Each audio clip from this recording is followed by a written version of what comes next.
Hello, I'm Chris, and this is my buying used Nitro RC. This one came from eBay. So I love my Redcat 5th scale gas. I was kind of like this with Redcat until I got that Terramoto. It's an electric, but that thing is freaking awesome. So we're gonna start trying out some Redcat. You saw this one on eBay, you saw that it was a project. Oh, it's got all the little stuff in here.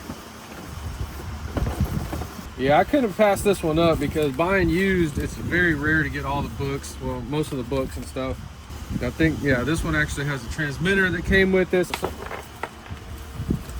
You need to be careful, look in these bags, make sure nothing's in there. I could see that stuff that was broke or missing was there in the pictures. I had to look at it several times. The filter's still good. Oh, we can wash that, nice. First of all, just kind of get everything separated where it goes, engine stuff. Oh, look, it has an aluminum little clutch thing, that's cool. So every RC car gets its own dedicated container. That's just some cheese stuff. So another tip is when you're buying something oddball like this, go on the internet, on eBay, and make sure they still sell parts. They still sell parts for this thing. So big tip when you're in this situation right here, unknown crap, just go to the other side. Don't waste your time trying to look in the freaking book and stuff. A lot of times that stuff is very difficult to figure out looking at a manual. What got the freaking manual, idiot? Hold on. Yeah, I really screwed myself by starting Nitro by buying used ones. It kind of makes you a dumbass. But I did actually buy some new ones. They're just in the box and I'm not touching them. Take that apart. We're gonna match the screws up. So we got that one right here. It seems like every single thing is here. All right, so let's go ahead and check out, is this thing stripped? Is that what happened to it?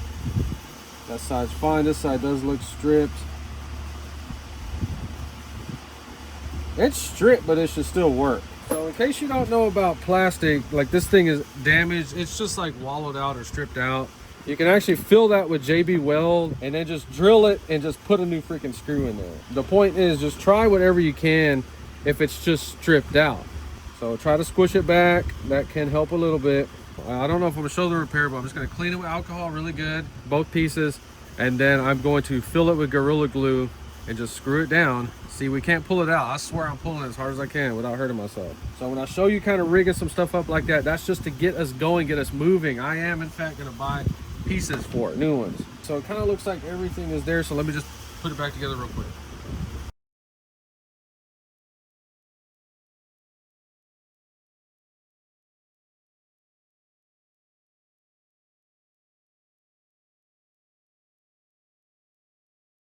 So what's really weird about this truck is that like almost everything was there. We were able to successfully put that completely back together. You can see how that wheel's bent a little bit. So they did bang it and strip that little piece. The engine, oh my God, it was all there. It had an ABN sleeve on it, but it was not pushed all the way to the top. So this engine should start up. So I adjusted the shocks on it. Everything feels really good on this truck. We're gonna try to start it live right now for the first time. So the glow plug looked good in it. So the thing with this one is we have an ABN sleeve, and if you watch this channel, we made ABN fuel for it. So it has a higher oil content, so we don't cook our ABN sleeves. So we're just gonna put a little bit down the carburetor. And it should start up. I don't see why it wouldn't start up. There's no reason why it shouldn't. Idle gap, oh damn. Okay, they had the idle gap too low on it or too closed, but they could have been adjusting it with the servo. If we get the engine started, we'll put power on the transmitter and let's just see what happens.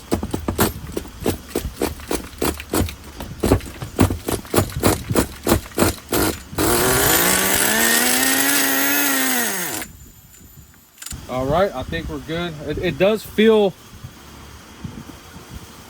it doesn't feel very smooth, like it feels kind of crunchy or something.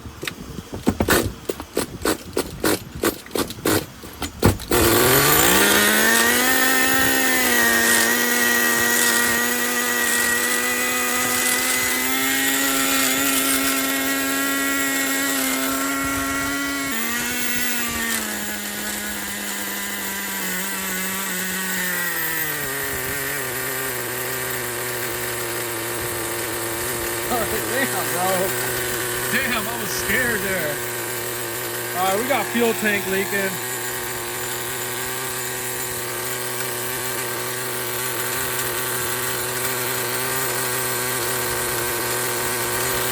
That's crazy.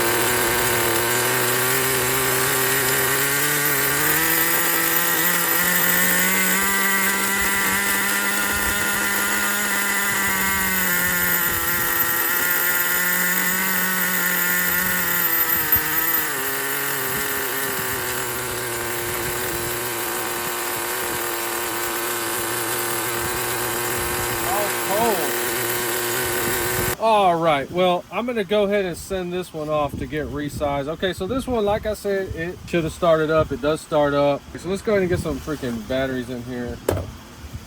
8 freaking batteries, man. So I already see some crackheadness going on right here. But I have other transmitters. I never throw them away, because if this does work, we can always go in there on the circuit board and take an antenna off another one and solder it in there the correct way. You know, repair it if it does end up working, because I'd like to keep it together if I can. Oh man, that's always a good sign. So far, I am super happy with this thing, man. If you felt this thing in real life, it does not feel like a piece of crap. It feels like a freaking Arma. Reminds me of my Arma Vortex. So let's talk about what happened right here. So monster trucks are geared low for torque. I honestly leave stock gearing on the cars unless we're trying to do something fancy with it. A lot of people, what they do, they put a smaller spur gear in it to get it, make it do wheelies, but now you're just putting such a freaking stress on the whole transmission and everything. So when this thing was idling, you kind of hear it going clank, clank, clank, clank. So what happened when they put the smaller spur gear, the design of this, the pull start will not let the engine go that way anymore. And it's also a matter of fact, the screw, well, we can see the screw holes. We don't have any more adjustment that way. So what I'm trying to say is they may have tilted it a little bit. The engagement was never correct.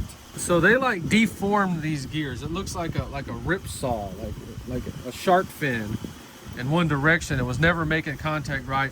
And you can't see it, but the bell crank, our clutch bell teeth are like 8 off in the middle. So failed engagement right here. And they also they did not bend the shaft on the transmission, but that gear's all wobbling around. The slipper clutch pieces are screwed up.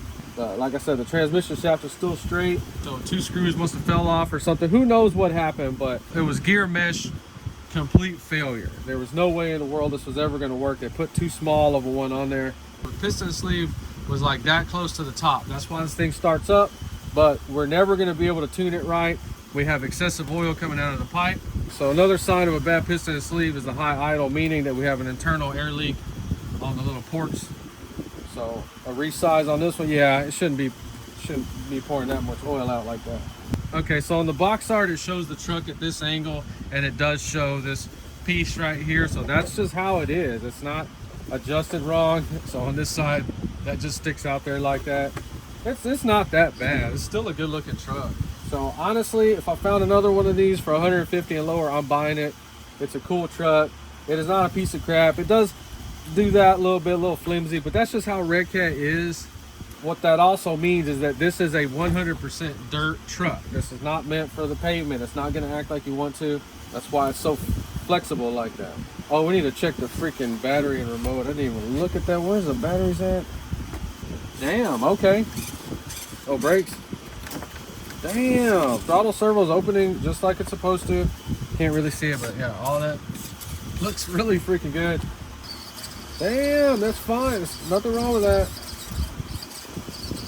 What's up? Man, that's a damn good servo right there. I am very, very pleased with this truck right here. I am just impressed by it.